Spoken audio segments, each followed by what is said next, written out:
She toasted another man at my retirement party, calling him the one who actually holds the power. I smiled and walked away.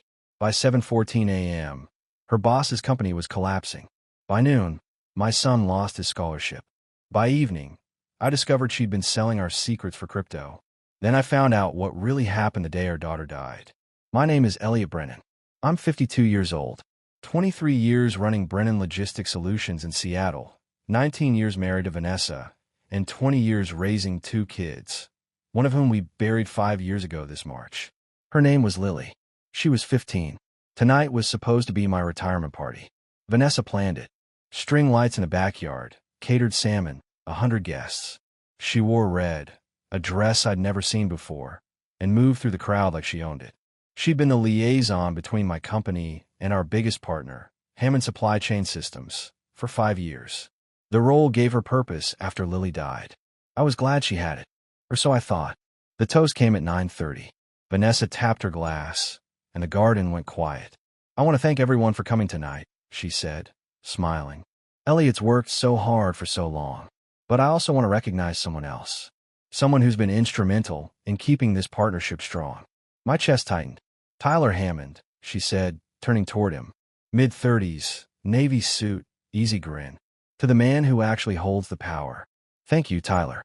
She lifted her glass to him. The garden went silent. Then the laughter started, polite, nervous, some downright smug from Tyler's circle. I smiled. The kind people mistake for grace. Then I set my scotch down, turned, and walked back into the house. Not a single footstep followed me. Inside, I went straight to my study, opened the bottom drawer of my desk, and pulled out the black folder I hadn't touched in 6 months. Labeled in my own handwriting, disclosures. Power doesn't make toasts. It doesn't wear expensive suits. Power waits. And when it moves, it doesn't ask permission. I sat down and opened the folder. Every email Vanessa had forwarded to Tyler's personal Gmail over the past 8 months.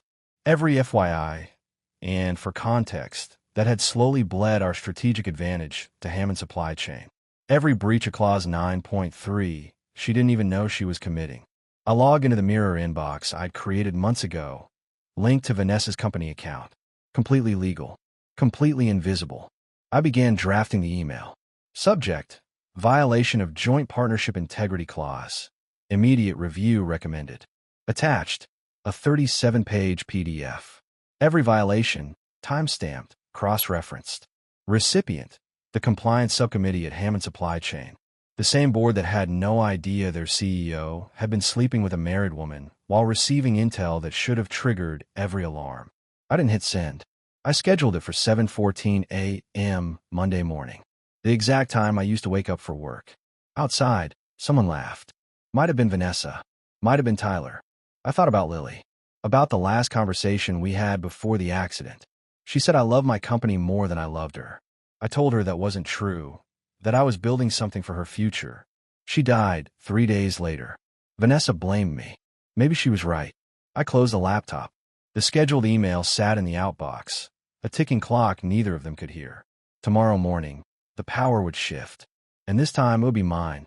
The party wound down like a drunk uncle, loud, staggering, full of bad decisions.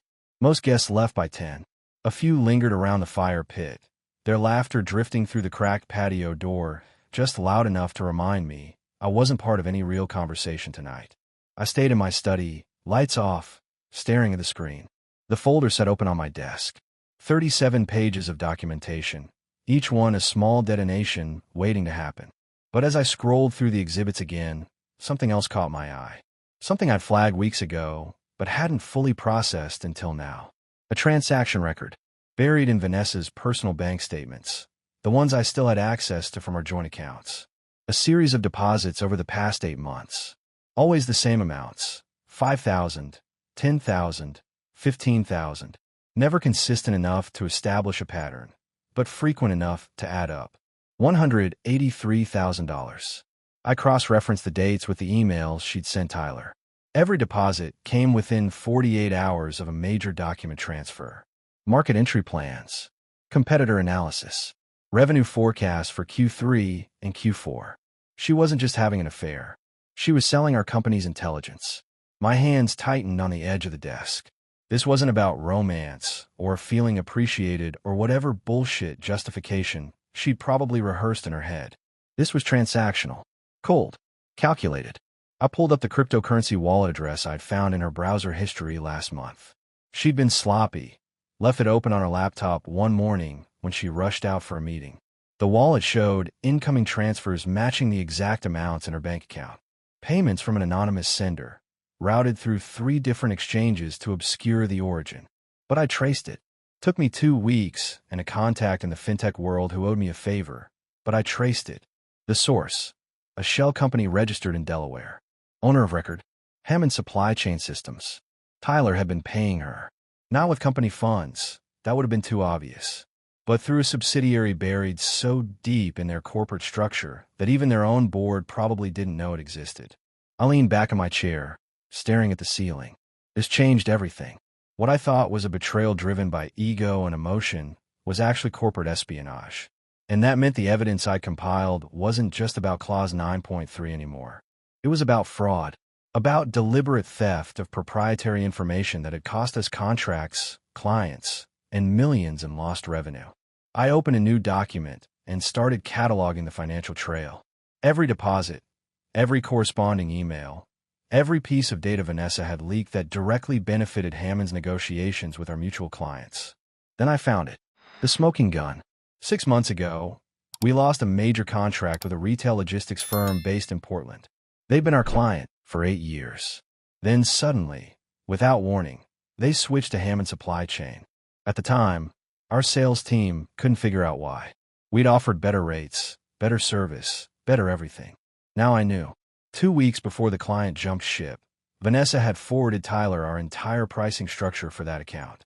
Not just the published rates, the internal cost breakdowns, the profit margins, the exact thresholds where we can negotiate. Tyler had undercut us by 3%, just enough to win the contract without raising suspicion. That single loss had cost us $2.4 million annually. I pulled up my phone and scrolled to a name I hadn't called in years. David Park, old friend from business school, now running a boutique firm that had gone under last year. I'd always wondered why. We'd grabbed coffee 6 months ago, and he'd been vague about the details. So the market shifted, clients moved on. I opened his LinkedIn. His company had been in the same space as ours, logistics consulting, supply chain optimization, and his biggest competitor at the time of collapse, Hammond Supply Chain Systems. My stomach turned. I texted him, "David, need to ask you something. Did you ever work with Vanessa Brennan on any joint projects with Hammond before your firm closed?" 3 dots appeared. Then yeah. Why? Did she have access to any of your strategic docs? A longer pause. Then, she was the liaison. Had access to everything. Why? What's going on? I didn't respond. I didn't need to. Vanessa hadn't just betrayed me. She'd helped destroy my friend's livelihood. And she'd done it for money. I added David's company to the list of evidence. Cross-referenced the timeline. Found 3 more emails where Vanessa had shared proprietary data that directly correlated with Hammond winning contracts that should have gone to other firms. This wasn't just about us anymore. This was about a pattern. A deliberate, sustained effort to funnel intelligence to Tyler Hammond in exchange for cash. Outside, I heard Vanessa's voice. She was saying goodbye to the last guest, her tone light and cheerful. Like nothing had happened. Like she hadn't just publicly humiliated me in my own backyard while sitting on nearly $200,000 in blood money. I saved the updated file, encrypted it, backed it up to 3 different drives. Then I added a new recipient to tomorrow's email, the FBI's Financial Crimes Division. Because this wasn't just a corporate breach anymore. It was fraud. I didn't sleep that night. Didn't even try. Sleep felt like surrender, and I wasn't ready to surrender anything yet. Instead, I sat at my desk and kept digging. The folder had grown from 37 pages to 62. Every new exhibit made the picture clearer and uglier. Vanessa and Tyler hadn't just stolen intelligence. They'd weaponized it against people who trusted me. Around 2 in the morning, I pulled up the financial statements for Brennan Logistics. Our quarterly reports for the past 2 years. Revenue had been declining steadily since last year, and I'd blamed it on market saturation, increased competition, the usual suspects. But now, looking at the timeline, I saw something different. Every major contract loss coincided with an email Vanessa had sent to Tyler. We weren't losing business to better competitors. We were losing it to a company that knew exactly what we were bidding, exactly where our margins were, exactly how low we could go before we'd walk away. The numbers were brutal. Over the past 18 months, we'd lost $4.7 million in annual recurring revenue. Contracts that should have been renewals became defections. Clients who'd been loyal for years suddenly found better offers elsewhere. All because my wife had turned our strategy sessions into a commodity she could sell. I pulled on my retirement portfolio, the one I'd been building for 23 years, the safety net that was supposed to carry Vanessa and me through our golden years. Most of it was tied up in stock, 60% in Brennan Logistics, 40% in Hammond Supply Chain. The Hammond position had been Tyler's idea 3 years ago. He'd pitched it as a gesture of partnership solidarity, a way to align our interests. I thought it was smart at the time. Now I understood it was insurance. If I ever moved against him, I'd be destroying my own net worth in the process. The current value of my Hammond stock, $3.8 million. If the partnership dissolved and the scandal went public, those shares would crater. Analysts would downgrade the company. Investors would bail. I'd be lucky to recover 40 cents on the dollar. I did the math. A 60% loss meant losing $2.3 million from my retirement. I stared at the number for a long time. Then I opened the email draft and confirmed the scheduled send time. 7:14 a.m. Monday morning. Some prices are worth paying. I heard movement upstairs. Vanessa, probably waking up to use the bathroom. Her footsteps crossed the ceiling above me, soft and oblivious. I thought about David Park again. About the text he'd sent me an hour ago when he couldn't sleep either. If you've got something on Hammond, use it. That company destroyed everything I built. I lost my house, Russell. My marriage fell apart. I'm working at a warehouse now, just to pay child support. David had 2 kids, both under 10. He'd been a managing partner at a firm that employed 30 people. Now he was driving a forklift in Tacoma.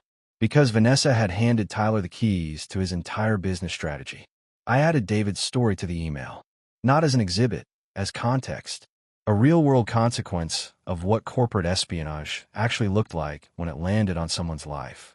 The folder was complete now. 62 pages of violations. Financial records showing $183,000 in payments. A timeline of contracts lost and competitors destroyed. Testimonials from people whose businesses had been gutted. And buried in the final exhibit, the detail I knew would detonate everything. The crypto wallet traced back to a Fletcher subsidiary that Tyler had created without board approval. He'd been running a black op inside his own company, paying my wife with company resources he'd hidden from his investors, his board, his compliance team. That wasn't just a breach of partnership. It was fraud, embezzlement, the kind of thing that ended careers and started criminal investigations. I attached one last document to the email. My resignation letter from Brennan Logistics, effective immediately. If I was going to burn it all down, I wasn't going to do it while pretending to still be part of the system. Then I leaned back and looked at the clock. 4:47 a.m. In less than 3 hours, the email would send. Tyler would wake up to a phone call from his board's compliance attorney. Vanessa would realize the walls were closing in. And I would be sitting here, watching the life I'd built for 2 decades collapse into ash. But at least it would be honest ash. At least it would be mine. Monday morning broke cold and gray, the kind of Seattle drizzle that felt like the city was crying on your behalf. I've been awake for 31 hours straight, running on black coffee and the kind of clarity that only comes from burning every bridge you've ever crossed. At 7:14 a.m., my laptop chimed softly. Message sent. I closed my eyes and exhaled. It was done. Vanessa was still asleep upstairs. She'd stayed out late Sunday, probably with Tyler. Probably celebrating a party they thought had gone perfectly. I'd heard her coming around too, stumbling slightly, humming some song I didn't recognize. I made a fresh pot of coffee and waited. The first call came at 7:52 a.m. My phone lit up with a Seattle number I didn't recognize. I didn't answer. 30 seconds later, a voicemail. Mr. Brennan, this is Laura Vickers from Hammond Supply Chain's legal department. We need to speak with you urgently regarding a compliance matter. Please return this call immediately. I deleted it. The second call came at 8:11 a.m. Vanessa's phone, vibrating on the kitchen counter, where she'd left it charging overnight. I glanced at the screen. Tyler Hammond. I'll let it ring. Then, at 8:19 a.m., my son's name flashed across my phone. Owen. My stomach dropped. I answered. Dad. His voice was tight, confused. What the hell is going on? What do you mean? I just got an email from the university financial aid office. My scholarship's been revoked. They said the funding source withdrew support effective immediately. That scholarship was from Hammond Supply Chain, Dad. What'd you do? I gripped the counter. I'd known this was coming. I'd run the scenario in my head a dozen times. But hearing the panic in my son's voice made it real in a way spreadsheets couldn't. Owen, I need you to listen to me. Do you know how much that scholarship was worth? $40,000 a year. I'm halfway through spring semester. How am I supposed to pay for this? I'll cover it. With what? He shot back. You just retired. And now I'm hearing rumors online that there's some kind of investigation in a mom's company. Dad, what the hell did you do? I closed my eyes. Your mother made some choices. I'm dealing with the consequences. By destroying my education. By protecting what's left of our family's integrity. He laughed, sharp and bitter. Integrity? You just cost me my degree because you couldn't handle Mom working with someone else. That's not integrity, Dad. That's vindictive. The line went dead. I stood there, phone in hand, staring at the dark screen. Owen didn't know. He didn't know about the affair, the payments, the corporate espionage. All he saw was his father blowing up his future over a toast at a party. And I couldn't tell him. Not yet. Not until the legal process played out and the truth became public record. If it ever did. Upstairs, I heard Vanessa's phone start ringing.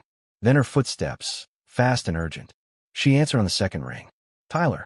Her voice was muffled through the floor, but I could hear the edge in it. What? Slow down. What email? A long pause. What do you mean compliance flagged my account? I didn't send anything unauthorized.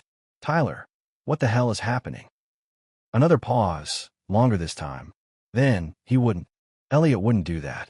I poured myself another cup of coffee and walked to the living room window. Outside, the neighborhood was waking up. People heading to work, kids waiting for school buses, the mundane rhythm of lives that weren't imploding. My phone buzzed. A text from an unknown number. This is David Park. I don't know what you did, but Hammond stock just dropped 11% in pre-market trading. Thank you. I didn't respond. Vanessa came downstairs 10 minutes later, still in her robe, phone clutched in her hand like a weapon. Her eyes were wild, makeup smudged from sleep. What did you do? She demanded. I turned from the window. I sent an email. To who? Hammond's board. The FBI. The SEC. Anyone who might be interested in knowing that you've been selling our company's intelligence for the past 8 months. Her face went white. You're insane. I have the crypto wallet records, Vanessa. I have emails. I have every document you sent to Tyler, every deposit that followed, every client we lost because you handed him our playbook. You want to call me insane? Go ahead. But we both know what you are. She opened her mouth, closed it, then whispered, Owen's scholarship is gone. Yes. He needed that. Then you shouldn't have sold us out to the man funding it. Her hands trembled. Elliot, if you think this makes you some kind of hero, I don't. I set my coffee down and looked at her directly. I think this makes me the man who finally stopped pretending. By Tuesday afternoon, the video had gone viral. I didn't know who posted it first. Some guest with a phone, probably. Didn't matter. The damage was done. The clip was only 43 seconds long. Vanessa, red dress gleaming under string lights, raising her glass to Tyler Hammond. To the man who actually holds the power. The camera caught my smile, the way I turned and walked away. The awkward laughter that followed. Someone had titled it, Wife Thanks Another Man at Husband's Retirement Party.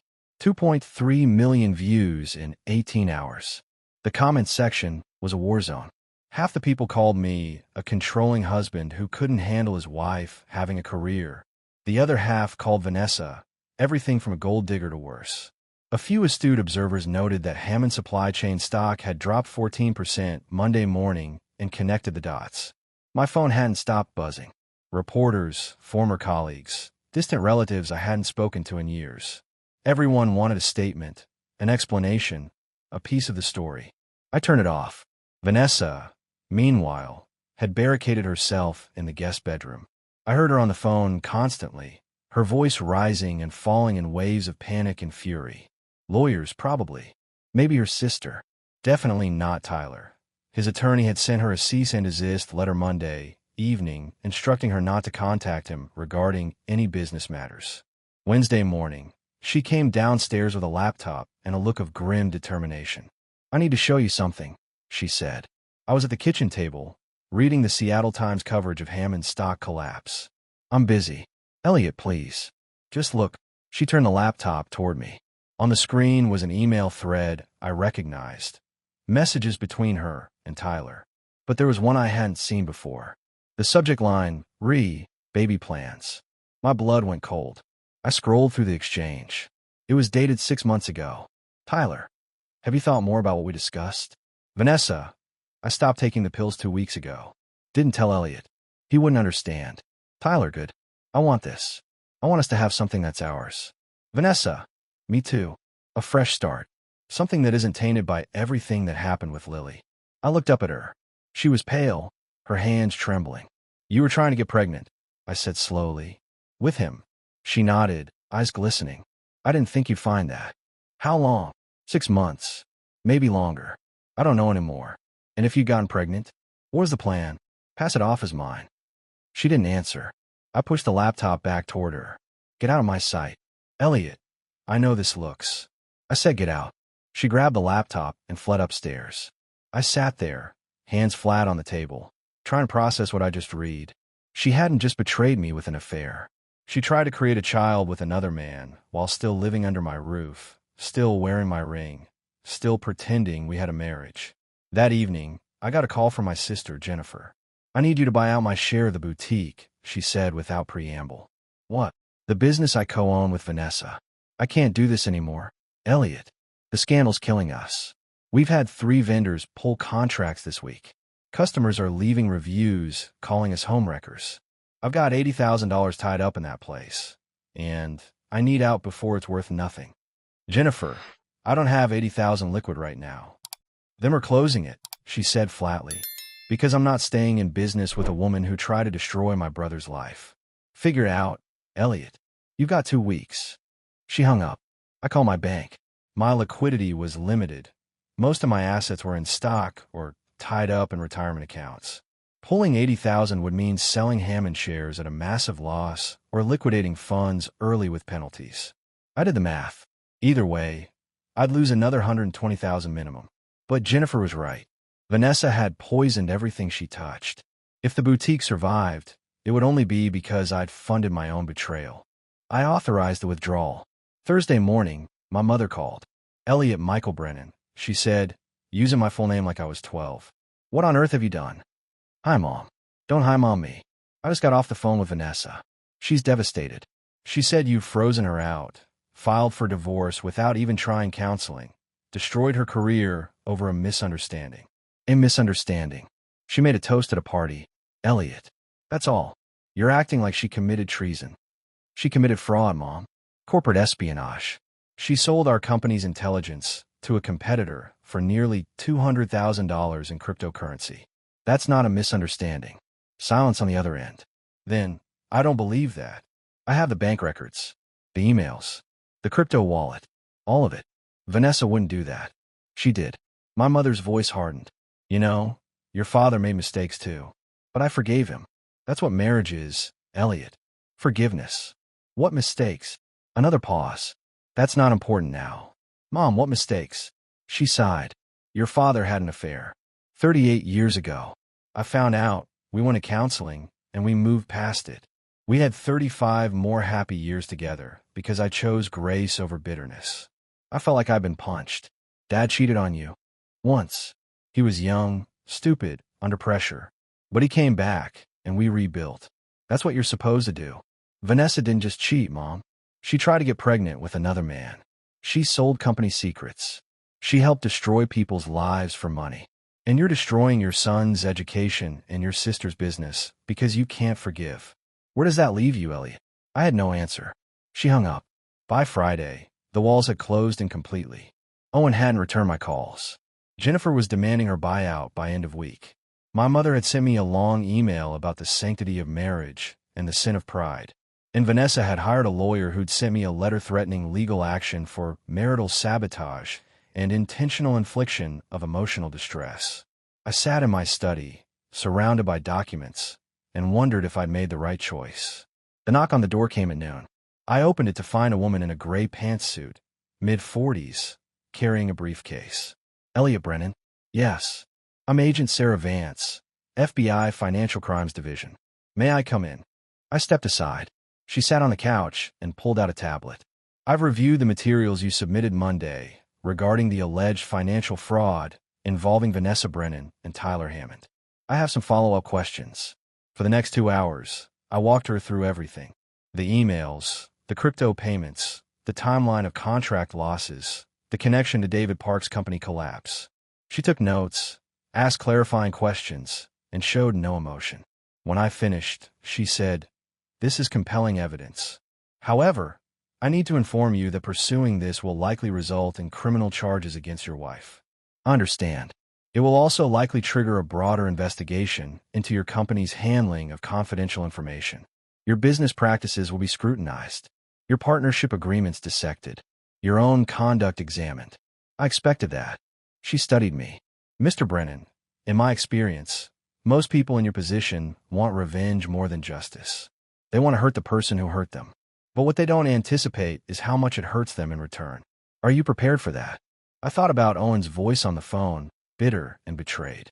About Jennifer losing her business. About my mother's disappointment. About the retirement I'd planned, now evaporated. "No," I said honestly, "but I'm doing it anyway." She nodded. "We'll be in touch." After she left, I sat in the silence of my living room and let the weight settle. That evening, Vanessa appeared in the doorway. She looked like she hadn't slept in days. "The FBI came to my lawyer's office today," she said quietly. "I know. They're talking about wire fraud charges. Conspiracy. I could go to prison, Elliot. You should have thought about that before you sold us out." She stepped into the room. "I know I made mistakes." "Mistakes?" I stood. "You tried to conceive another man's child while married to me. You systematically betrayed every confidence I ever shared with you. You helped destroy people's livelihoods for money. Those aren't mistakes, Vanessa. That's who you decided to be." Her face twisted. "And who are you now? The righteous crusader? You've lost your son's respect. Your sister hates you. Your own mother thinks you're cruel. You're going to end up alone in this house with nothing but your principles to keep you warm." "Maybe," I said, "but at least I'll be able to look at myself in the mirror." She turned to leave, then stopped. "There's something else you should know." "What?" "The reason I blamed you for Lily's death. The reason I could never forgive you." My chest tightened. "What about it?" "You were supposed to pick her up from school that day. But you were in Bellevue, closing some deal you thought was more important than our daughter. If you'd been there, if you'd just kept your promise, she never would have gotten in that car with her friend's drunk brother. She'd still be alive." The words hit like a sledgehammer. "I know you've carried that guilt," she continued. "And I've let you. Because it was easier to blame you than to admit that I was the one who told her to catch a ride. I was the one shopping with friends when she called asking for pickup. I was the one who said yes when that boy offered to drive her home. My vision blurred. What? I killed our daughter, Elliot. Not you. Me. And I've spent 5 years punishing you for it, because I couldn't face what I'd done." She walked out. I stood frozen, her words echoing through the empty house. Everything I believed about Lily's death, every ounce of guilt I'd carried, every sleepless night wondering if I'd made a different choice, had been a lie. Vanessa had let me shoulder the blame for 5 years, had weaponized my grief to justify her betrayal. And now, even in confession, she'd found a way to twist the knife. The lawsuit arrived Monday morning via certified mail. Hammond Supply Chain Systems versus Elliot Brennan. 23 pages of legal allegations claiming I'd engaged in corporate espionage, illegal surveillance, and intentional interference with business relationships. They were seeking $25 million in damages. I call my attorney, Marcus. No, damn it. That name's forbidden. I call my attorney, Richard Palmer. They're claiming you created the mirror inbox without authorization, he explained. That you violated federal wiretap laws by monitoring Vanessa's communications without her knowledge. If they can prove that, everything you've gathered becomes inadmissible, and you're potentially looking at criminal exposure. I was the company's IT administrator. I had full access to all company systems. For business purposes. But did Vanessa know you were monitoring her personal correspondence? I didn't answer. That's what I thought, Richard said.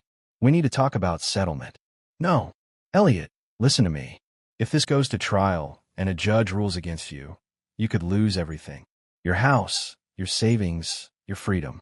Hammond's lawyers are sharks, and they smell blood. Let them. You're not thinking clearly. I'm thinking perfectly clearly. Tyler Hammond paid my wife nearly $200,000 to steal company intelligence. He destroyed David Park's business. He's embezzled funds through shell companies. If his lawyers want to put all of that on the record in open court, I'll be happy to oblige. Richard sighed. I'll prepare our response. But Elliot, this is going to get ugly. After I hung up, I found Vanessa in the kitchen, packing boxes. What are you doing? I asked. Leaving. My lawyer found me a rental in Fremont. I can't stay here anymore. Good. She turned to face me. Before I go, I need to tell you something. About Lily. My chest tightened. You've said enough about Lily. No, I haven't. Her voice was raw. You spent 5 years carrying guilt that wasn't yours. Blaming yourself for being in Bellevue when you should have picked her up from school. But that's not the whole truth. You already told me you were the one who said she could catch a ride. That's not what I mean. She set down the box she was holding. After Lily died, I couldn't look at you without seeing everything we'd lost. Every plan we'd made for our future. Every dream we'd had. And I blamed you because it was easier than blaming myself for not being there. But the real reason I pulled away, the reason I started the affair, it wasn't about Tyler. Then what was it about? It was about punishing you for still being able to function, for going back to work, for moving forward, for not drowning in grief the way I was. You kept living, Elliot, and I hated you for it. I stared at her. So you destroyed our marriage because I didn't fall apart. I destroyed our marriage because I fell apart and needed someone to blame. Tyler was just convenient. The affair, the money, all of it. It was me trying to feel something other than the whole Lily left behind. That doesn't make it better, Vanessa. I know. She picked up the box again. I just wanted you to understand. Before I go. Before this all ends. She walked out, and I listened to her car pull away. I stood in the empty kitchen, her words echoing through the silence. Then I called David Park. David, it's Elliot. I need a favor. Name it. Hammond's suing me for $25 million. They're claiming I violated wiretap laws. I need you to testify about what they did to your company. Put on the record. There was a pause. You know, if I do that, they'll come after me too. I know. And I wouldn't ask if there was another way. Another pause, longer this time. Then, when's the hearing? 2 weeks. I'll be there. After we hung up, I opened my laptop and drafted an email to the SEC investigator who'd contacted me last week. In it, I outlined every piece of evidence I had regarding Tyler's shell company, the payments to Vanessa, the systematic theft of proprietary information.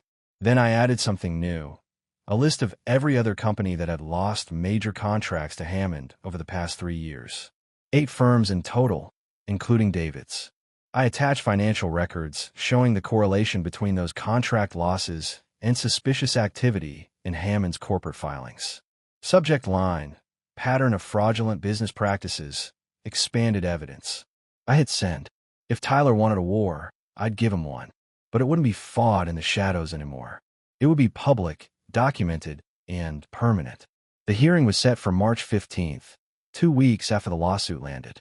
Richard advised me to dress conservatively, speak only when spoken to, and avoid making eye contact with Tyler or his legal team. I ignored all 3 suggestions. I wore the same Navy suit I'd worn to my retirement party, sat in the front row of the gallery where Tyler couldn't avoid seeing me. And when his lead attorney stood to argue their motion to suppress evidence, I stared directly at Tyler until he looked away. The courtroom was smaller than I expected. Judge Patricia Hoffman presided, mid-60s, with the kind of sharp eyes that suggested she'd heard every excuse and believed none of them. Tyler's attorney, a man named Gregory Stone, argued for 40 minutes. His central claim, I'd violated federal wiretap statutes by monitoring Vanessa's email without her consent. He cited case law, precedent, statutory language. He painted me as a controlling husband who'd used corporate resources to spy on his wife's personal life. When he finished, Judge Hoffman turned to Richard. Counselor, Richard stood. Your Honor, Mr. Brennan was the IT administrator for Brennan Logistics Solutions. He had full authorization to monitor all company email accounts for security and compliance purposes. Mrs. Brennan's email was a company account, issued by the company, governed by company policy. There is no reasonable expectation of privacy in a corporate email system. But the content of those emails was personal in nature, Stone interrupted. The content is irrelevant. Richard shot back. Mrs. Brennan used company resources to conduct an extramarital affair and transmit confidential business information to a competitor. Those actions are what triggered the monitoring, not Mr. Brennan's personal grievances. Judge Hoffman leaned back. Mr. Stone, do you have evidence that Mr. Brennan's monitoring was motivated solely by marital discord rather than legitimate business concerns? Stone hesitated. The timing suggests. I asked for evidence, not speculation. Stone shuffled papers. We're prepared to call Mrs. Brennan to testify about the nature of their relationship and her husband's controlling behavior. Your Honor, Richard said quickly, if Mrs. Brennan testifies, we'll introduce evidence of the $183,000 she received in cryptocurrency payment from Hammond Supply Chain in exchange for proprietary information.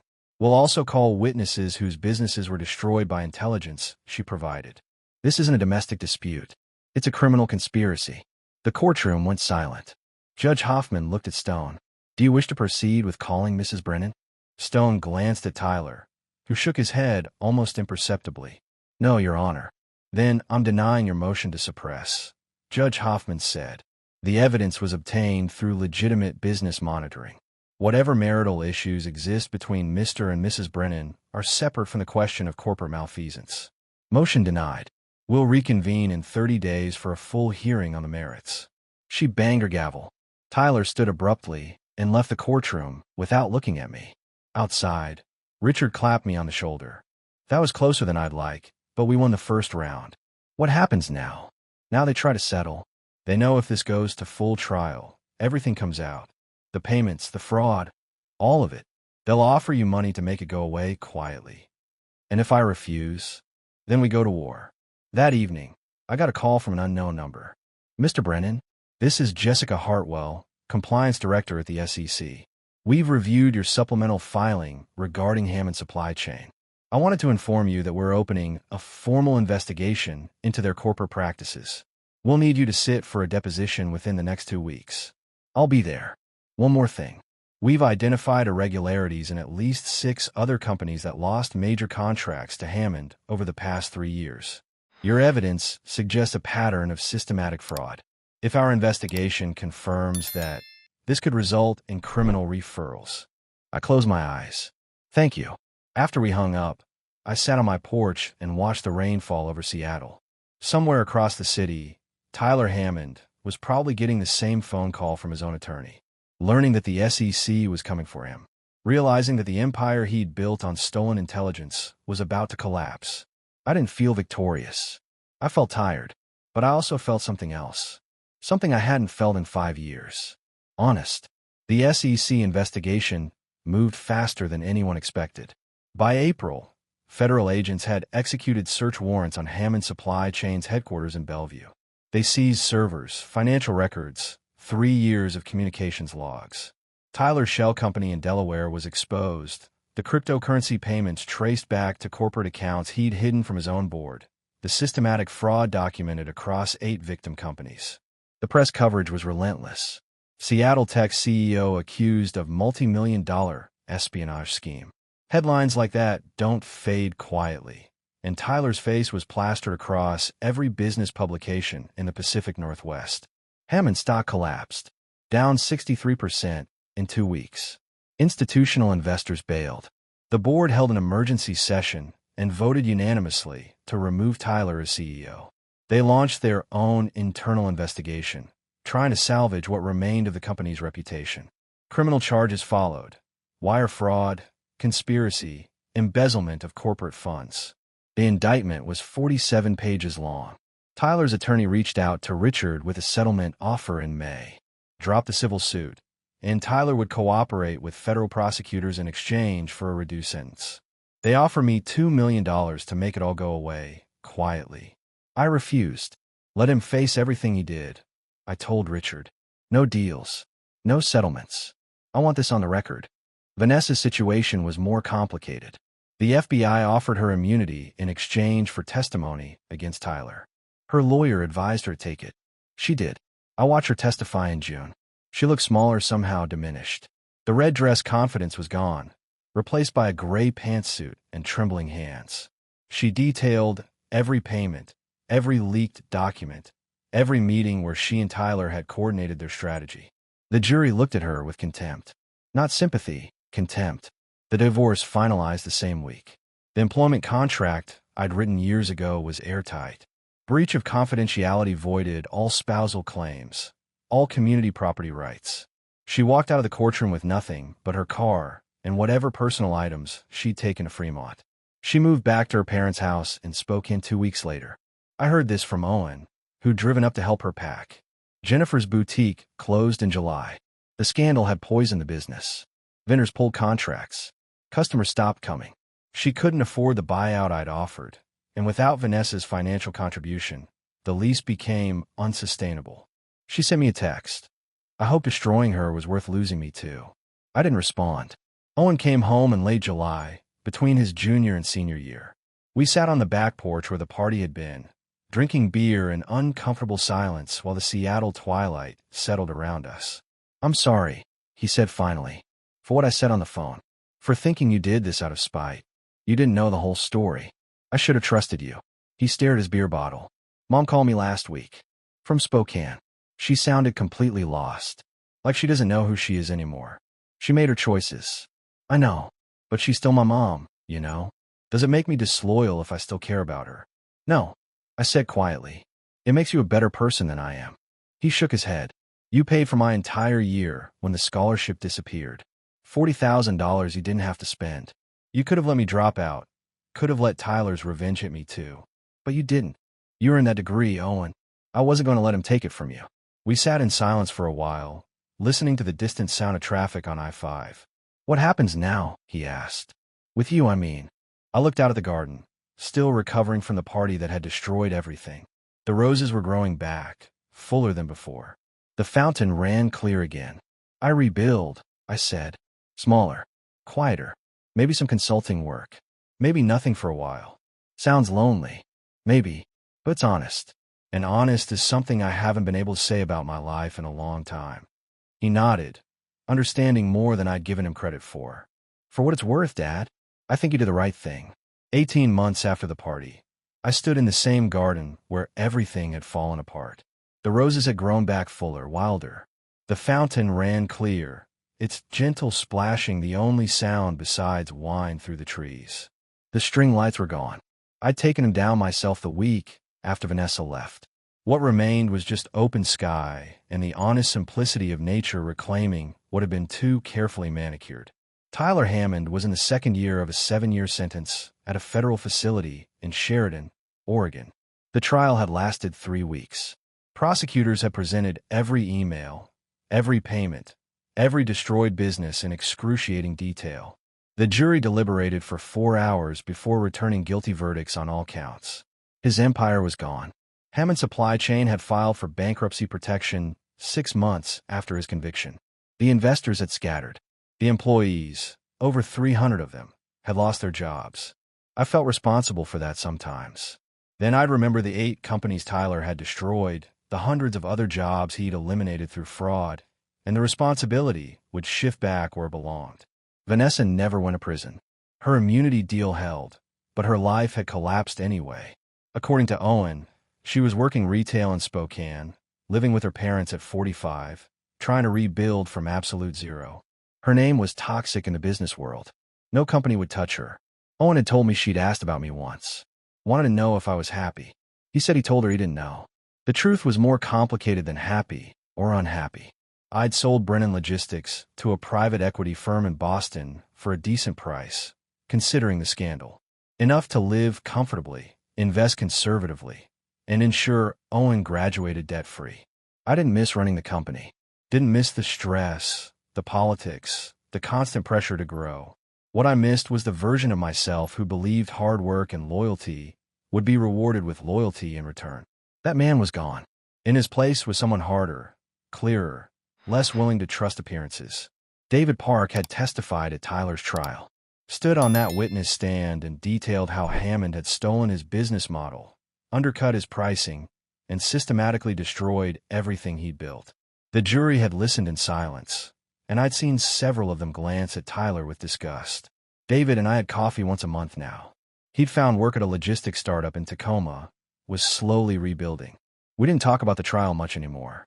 Mostly just fishing, weather, the Seahawks' perpetual mediocrity. My mother had sent a letter 3 months ago. Short, handwritten. I was wrong to judge you so harshly. Your father would have been proud of what you did. Love, Mom. I kept it in my desk drawer, reading it sometimes when the loneliness got heavy. Jennifer still wouldn't speak to me. I tried reaching out twice. Both times, my messages went unanswered. Maybe she'd forgive me eventually. Maybe she wouldn't. That was a price I'd accepted when I hit send on that first email. Owen had graduated with honors in May. Got a job at a tech firm in Portland, doing logistics optimization. Called every Sunday without fail. The distance between us was closing, inch by painful inch. We were rebuilding trust the slow way, through consistency, honesty, showing up. The viral video was still online. Last time I checked, it had 3.8 million views. The comments were still a war zone of people arguing about marriage, loyalty, feminism, toxic masculinity. Every hot-button issue projected on a 43 seconds of footage. I'd stopped reading them months ago. What mattered wasn't the digital archive of my humiliation. What mattered was standing here, in this garden, knowing I'd chosen truth over comfort. I thought about my father sometimes, about the affair my mother had forgiven, about the 35 years of marriage they'd built after it. Maybe she'd been right that forgiveness was the nobler path. But forgiveness requires genuine remorse, and Vanessa had only shown regret when the consequences became unavoidable.